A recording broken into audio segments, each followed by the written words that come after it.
Hey, welcome back to my channel, ladies and gentlemen. So this is the deck profile for my latest Archfiend build, and it comprises mainly of Archfiends and Burning Abyss monsters, so it's called the BArchfiend deck, ladies and gentlemen. So to begin with, we have our MVPs of the deck, our Archfiend Emperor, the First Lord of Horror, so we play 2 of him. We have 1 Archfiend Empress, and we play a Cursed Necrophyr and a Lava Golem. So these are all the level 8 fiends that we play in the deck. The main combo is to get Archfiend Empress out onto the field and then use her recyclable reviving power to bring out Archfiend Emperor or Cursed Necrophyr respectively, depending on the scenario. Since they have fairly high attack, the recursive nature of these monsters makes it fairly hard for your opponent to deal with, in a similar fashion that Eldritch is fairly hard to deal with his high attack. Then the 2 cards that basically make this deck function are Dark Spirit of Banishment and Dark Spirit of Malice. So we play 1 of each, and the reason why we play 1 of each is because we can easily send it to the grave and recycle it by dumping fiends. Depending on your playstyle, you could always put 1 or 2 more of these cards in.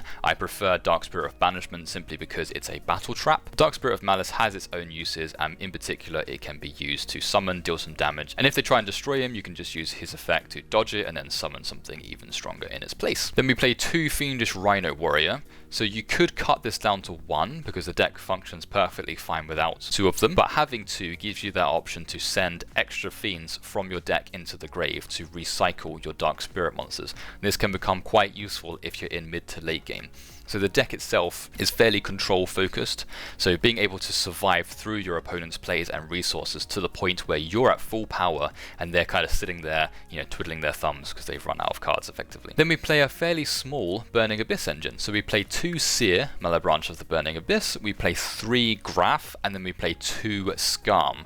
So I don't use any of the others because the whole point of this engine is just to boost the consistency and may basically give you a first turn, right? So if you open up with 2 of these monsters, then you can special summon them both. You can go into Dante, or you can go into Nightmare Shark, deal some damage, and then go into Zeus from there. And we play Skarm at 2 because it's just very useful, right? You can send it straight to the grave, and then at the end of the turn you can bring a Dark Spirit monster straight into your hand, setting yourself up for next turn, because most likely you've already dumped 1 or 2 high level fiends by that point. There are obviously other good Skarm targets, right? So you can bring Tour Guide straight to your hand, which we play 1 of, or you can bring Graph, right? So summon that, and when it gets sent to the grave, it can special summon stuff straight from the deck. Just depends, but pretty much you're always going to be wanting to search for one of the Dark Spirits, and then secondly, you want to get out Tour Guide. What I like to do with Tour Guide is summon Fiendish Rhino Warrior, and then go into either Cherubini to set up our graveyard with all of the Archfiend cards that we need, or go into the likes of Dante, do a bit of a randomly generated mill, see if we do dump anything useful,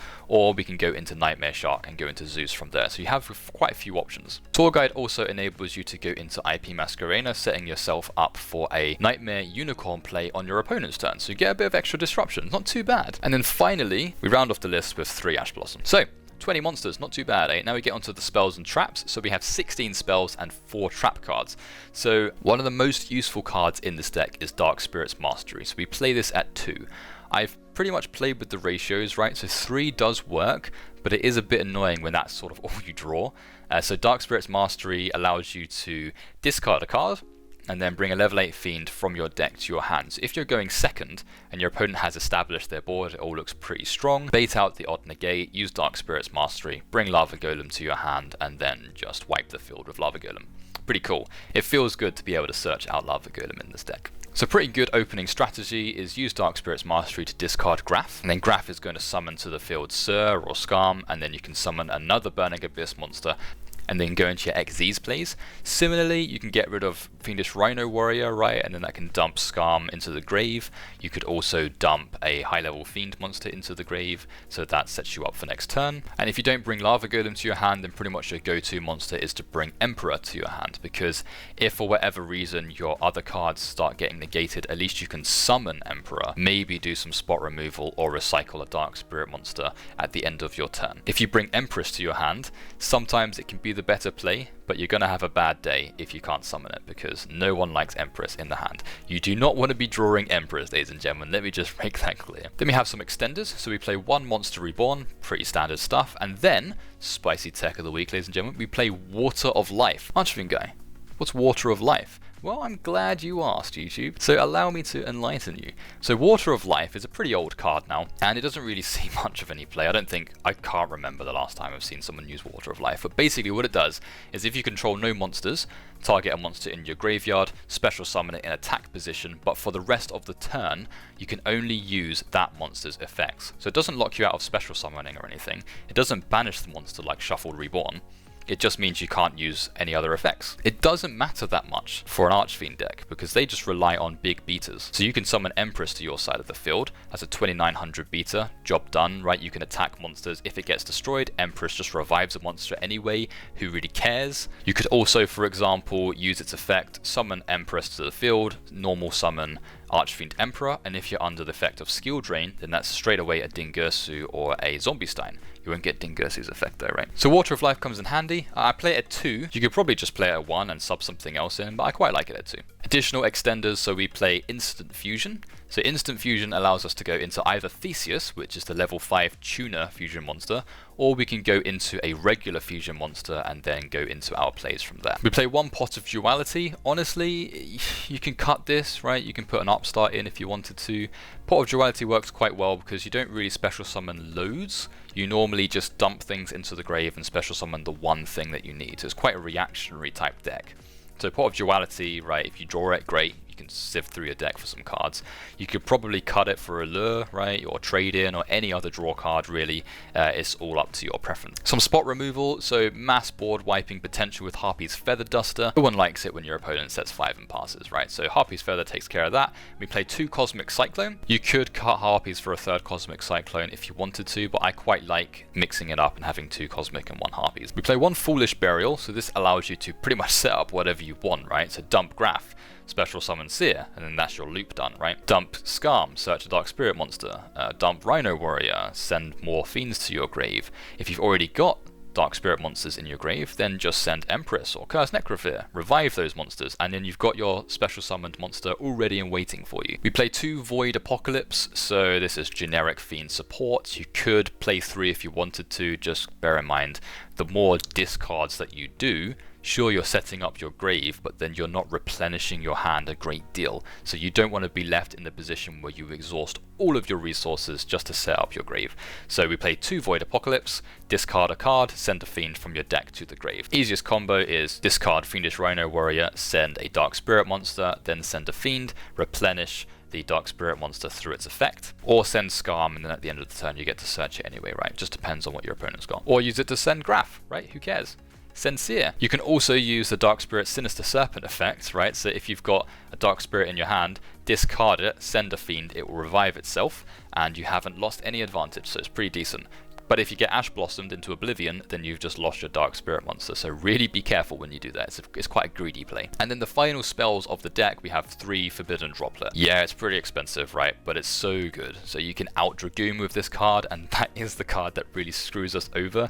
We don't have that many outs to Dragoon in this deck. So Forbidden Droplet's really needed. There's plenty of cards that we can send into the grave in order to benefit from Forbidden Droplet, right? So we've got the Burning Abyss cards. They get all of their effects when they're sent to the grave. We have Fiendish Rhino Warrior. We have the Dark Spirits that revive themselves. It's a really good card. Or even if you've got Void Apocalypse on the field and you're not going to use it, just dump that to the grave. And then for a bit of extra disruption, we play 3 Fiend Grieving. So this card is really good. If you're playing Fiends, you've pretty much got to play this card, right? So we need monsters in the grave and we don't want them reviving their Eldritch or any other card that triggers in the grave, right? So use Fiend Grieving, shuffle that straight back into the deck, no messing around, and then dump whatever you want, setting up your plays. You could send Graph to get that loop going, right? If you need some floaters there, you could send Fiends. You see what I'm getting at, right? Everything is designed to send high-level Fiends from the deck to the grave, recycle your Dark Spirit monsters, and then special summon those Fiends back to the field. And then finally, because we basically never use on-field monster effects apart from our XZ's monsters, we play Skill Drain. So Curse Necrophir doesn't care about skill drain. She comes back, she pops cards on the field, no one's business. Archfiend Emperor does pop cards on the field, but we rarely ever use it, only in extreme circumstances. We don't have many Archfiend cards to banish, but also Archfiend Emperor can normal summon himself under skill drain and it becomes a 3k beta for a turn, so that's pretty good. Right, so 40 cards in the deck, 20 monsters, 16 spells, 4 traps. Now we move on to the extra deck. So starting with the fusions, we play 1 Dante Pilgrim of the Burning Abyss. To be honest, we don't really go into him, but he's there in case we summon then Beatrice, and then Beatrice ever gets outed. We play Sea Monster of Theseus, right? This card rarely sees play, but it's a great card. Being a tuner at level 5 will let us go straight into level 8 synchro monsters, so yeah, that's why we use him. And then we have Musician King, so that's just a generic fusion at level 5, just in case we decide to summon Ash Blossom and then go into a play from there, or go into Masquerena or whatever we might need. And then for the synchros, we only play 2, so we have Chaos Ruler, the chaotic demonic dragon. So this is what I mean by level 8 synchros being pretty decent. If your tour guide gets Ash Blossomed and you've got instant fusion, bring out Theseus, summon Chaos Ruler, excavate 5, bring a card to your hand, dump the rest in the grave. Pretty good. If you wanted to be more Archfiend focused, you could probably use Red Dragon Archfiend, or you could use Thought Ruler Archfiend, right? He's pretty cool. And then we have one copy of Archfiend's Call. He's just there for the level 6. You could probably cut him. He's just there for the looks. But if he goes to the grave, Archfiend Emperor can banish him to pop a card, so that's alright. We play 2 Divine Arsenal AA-Zeus, the Sky Thunder. So this card, pretty decent, having that board wiping effect. So we have Dante, right?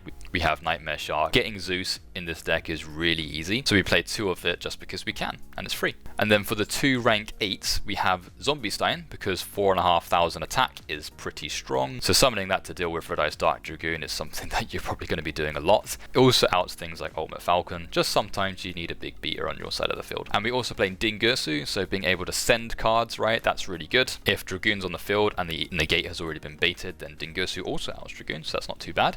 And also he's got that effect where it just protects himself, so that can send high level fiends to the grave and recycle your dark spirit monsters, and he's still on the field as a result. We play 1 Beatrice because, you know, we play Dante, we play Burning Abyss monsters, so having her Foolish Burial effect helps. And then the only links we play is 1 Nightmare Unicorn for that disruption, 1 IP Masquerena to bring it out, and 1 Cherubini, Eborn Angel of the Burning Abyss. Cherubini's great.